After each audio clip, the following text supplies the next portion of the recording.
వారి త్యాగాల పునాదుల మీద ఏర్పడ్డ ఈ తెలంగాణ రాష్ట్రం వాళ్ళ అభివృద్ధి కోసం, వాళ్ళ అభ్యున్నతి కోసం, వాళ్ళకు విద్యా, ఉద్యోగ, ఉపాధి అవకాశాలు కల్పించడంలో ముందు భాగాన నిలబడాలి. ప్రతి నిమిషం, ప్రతి క్షణం పనిచేయాలని చెప్పి మా ప్రభుత్వం సంపూర్ణంగా విశ్వసిస్తుంది.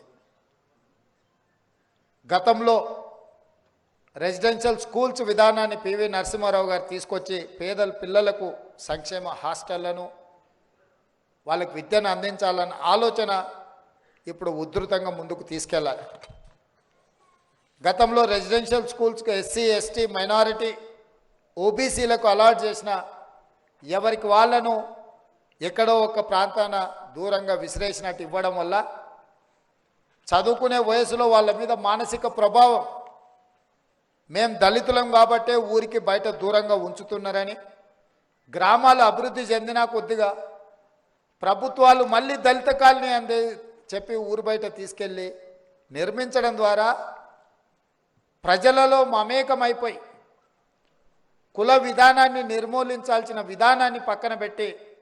వాళ్ళను ఊరికి దూరంగా విసిరేసినట్టు పెట్టడం వల్ల వాళ్ళలో ఆత్మన్యూనత భావమే కాకుండా ఎక్కడో ఒక దగ్గర అభద్రతా భావం కూడా నెలకొంటున్నది. అందుకే ఈరోజు మా ప్రభుత్వం స్పష్టంగా నేను మా అధికారులకు ఆదేశాలు ఇచ్చిన, ఎక్కడ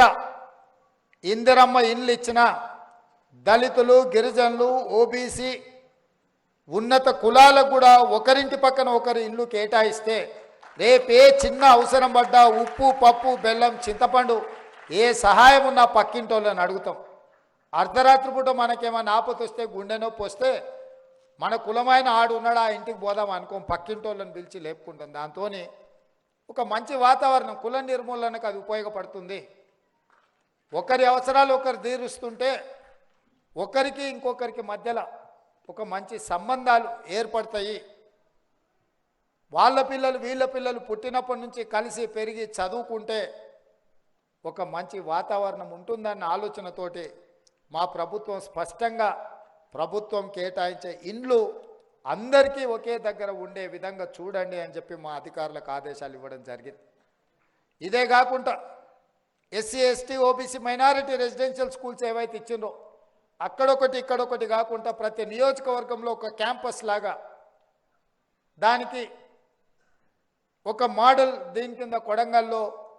దాదాపుగా 20 ఎకరాల స్థలాన్ని సేకరించి 20 ఎకరాలలో SC, ST, OBC, minority residential schools ఒకే దగ్గర కట్టి ఒక మంచి క్యాంపస్ లాగా, ఒక యూనివర్సిటీ లాగా తీర్చిదిద్ది అక్కడనే ప్లే గ్రౌండ్స్, ఆడిటోరియంలు అన్నీ కల్పించడం ద్వారా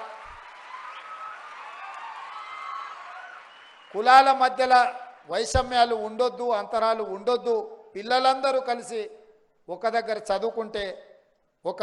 క్రీడా స్థలంలో ఆడుకుంటే వాళ్ళ మధ్యలో ఒక సఖ్యత ఉంటుంది, భావ సారూప్యత ఉంటుందని విశ్వసించి మోడల్ స్కూల్ కింద రెసిడెన్షియల్స్ అన్నీ ఒకే దగ్గర నిర్మించడానికి శిలాఫలకం వేసినాం, పునాది రాయి వేసినాం. ఇప్పుడే మా మిత్రుడు పొన్నం ప్రభాకర్ గారు చెప్పిన, నీ నియోజకవర్గంలో కూడా అట్లానే 20-25 ఎకరాల స్థలాన్ని చూడు, అన్నీ ఒకే దగ్గర 100-150 కోట్లు ఖర్చు పెట్టి ఆ పిల్లల చదువుల కోసం, చదువు మీద పెట్టే పెట్టుబడి ఖర్చు కాదు, అది ఒక పెట్టుబడి మళ్ళీ ఆదాయాన్ని ఉత్పత్తి చేస్తుంది. ఎందుకంటే ఈ దేశ నిర్మాణంలో, ఈ రాష్ట్ర అభివృద్ధిలో దళితుల పిల్లలు, ఇవాళ డాక్టర్ కవంపల్లి సత్యనారాయణ గారు డాక్టర్గా, ఈరోజు ఒక శాసనసభ్యుడిగా మా మిత్రుడిగా మా పక్కన ఉన్నాడంటే